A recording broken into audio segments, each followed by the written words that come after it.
J'ai choisi la grenade. Elle symbolise la connaissance, le feu intérieur, mais aussi la vie et la fécondité.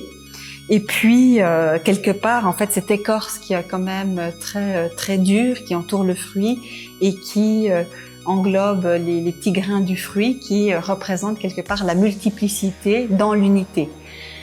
Et comme je suis donc conseillère administrative chargée de la cohésion sociale et de la solidarité, je pense qu'on doit renforcer la diversité tout en faisant corps, en faisant société et en développant aussi un sentiment d'appartenance qui est très important, notamment dans nos sociétés démocratiques contemporaines.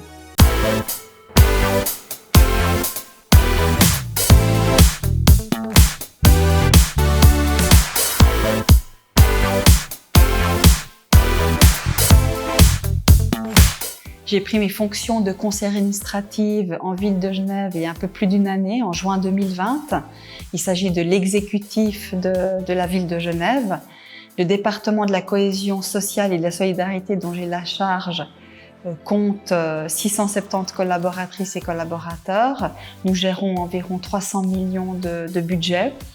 C'est un département qui est passionnant puisqu'on répond aux besoins de la population avec des prestations directes pour tous les âges de la vie, pour toutes les transitions aussi qui font part de nos existences.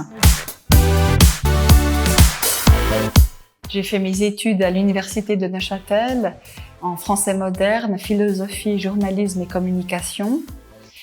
J'ai obtenu un master.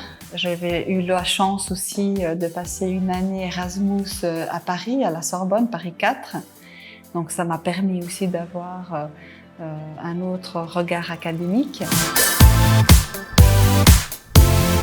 En commençant mes études à l'université de Neuchâtel, j'avais pas de projet professionnel prédéfini.